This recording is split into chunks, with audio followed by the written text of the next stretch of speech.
বাংলাদেশ থেকে টাকা নিয়ে এদেশের মানুষকে হত্যা করে ছাত্র জনতার রক্ত ঝরিয়ে যুবকদের রক্ত ঝরিয়ে শেখ হাসিনা মোদির কাছে আশ্রয় নিয়েছে।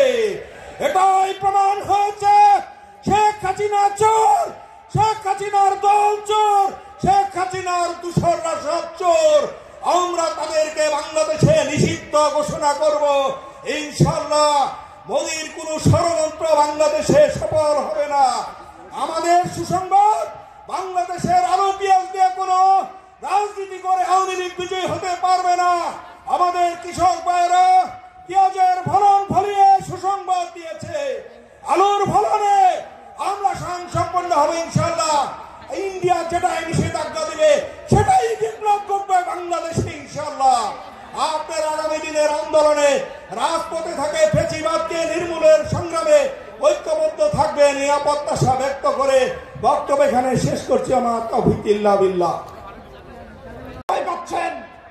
আমেরিকাকে, ইন্ডিয়াকে মনে রাখবেন, এদেশের 18 কোটি মানুষ আপনার সাথে রয়েছে ইনশাআল্লাহ। প্রিয় বন্ধুগণ, এ দেশ আমাদের, এই মাটি আমাদের, এই সংস্কৃতি আমাদের, এই সভ্যতা আমাদের, সুতরাং সিদ্ধান্ত আমাদের হবে, ঠিক কিনা? আপনারা আমাদের সাথে রয়েছেন কিনা? দেখা হবে আপনাদের সাথে নতুন স্লোগানে ঢাকা বিশ্ববিদ্যালয়ের অঙ্গনে, সবুজ প্রান্তরে। ততদিন পর্যন্ত সবাই ভালো থাকবেন। আল্লাহ।